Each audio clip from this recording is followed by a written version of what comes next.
appreciate it. Thank you for inviting me here today.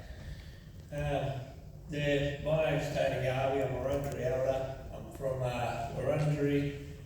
I live on the mission down at Hillsville at Correndurk. We got the mission given back to us in 1980 and it was taken away in 1926 due to colonisation. My great-grandfather was the last Narangita. So Narangita means the last head tribesman living on the lands and on the mission where I live today.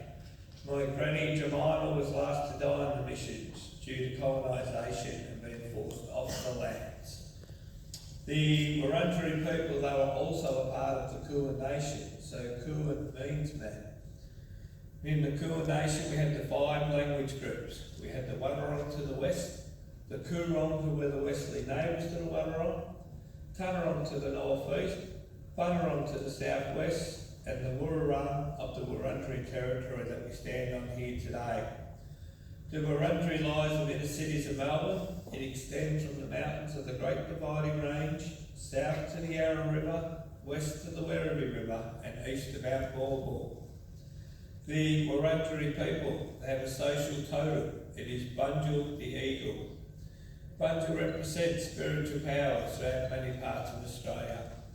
Bunjil taught all the laws about life, behaviour and ceremonies to make sure that our culture would continue for all walks of life throughout Australia. So Bunjil was referred to as the creator of mankind. Bunjil created great people from the land, and that is why we call the land our mother, or the mother of creation. Never can the land be taken away. The land will always belong to Aboriginal people. We are part of the land, and the land is part of us. Our story is similar to the European people. Theirs is by their chosen faith, ours is by the dream time.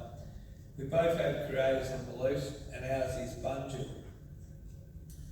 It is a traditional custom of the Australian Aboriginal communities to be asked and to give permission for people to enter their land. And today you have now joined with me to honour the spirits of my ancestors, past, present and emerging, who have nurtured this land for over 80,000 years. And we, as the traditional owners of the land, offer a hearty welcome to the land and hope that together as citizens of this beautiful country, we can build, develop and unite stronger nations for all peoples. And finally, I'll just close off in my Wurrung language, which is Wimichika, Wandu, Wurundjeri, Malak, Yemen, Kumimik, which means is the most welcome to the land of the Wurundjeri people. Just before I jump down off stage, I just want to touch on a couple of little things. One, our flag, this flag here, is what we call the Australian flag. And it's not recognised anywhere in the world in any flag book right across the world, which I say is a total disgrace considering our culture is over 80,000 years old and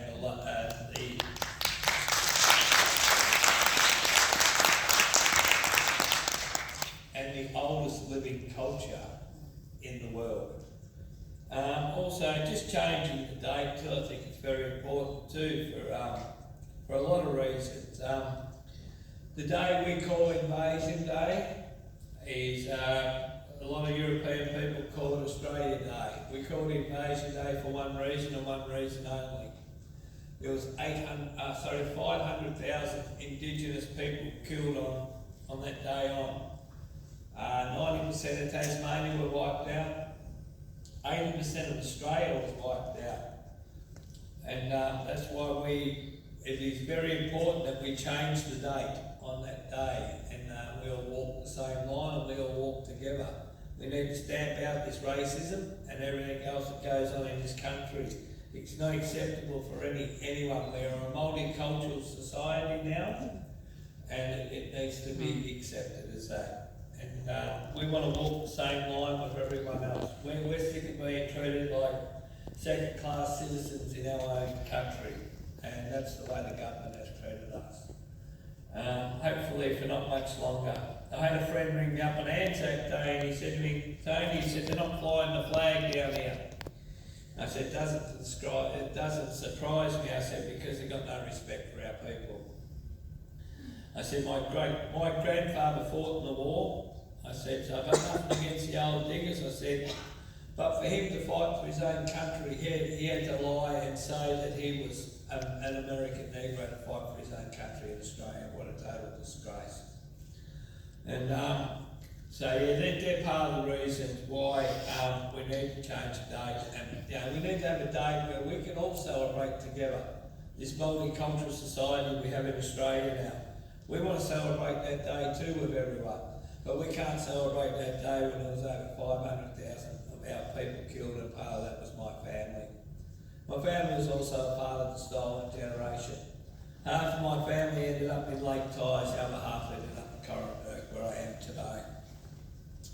But yeah, so quicker we stand out racism, the better. Look, I'd like to thank you all for inviting me here today for talking. It's much appreciated, and it's very important for our culture going forward, and all of us going forward as one. So have a great day, and I've got to run because I'm very busy darting from place to place today, but thank you very much for inviting me today, and all the best for the future. Cheers.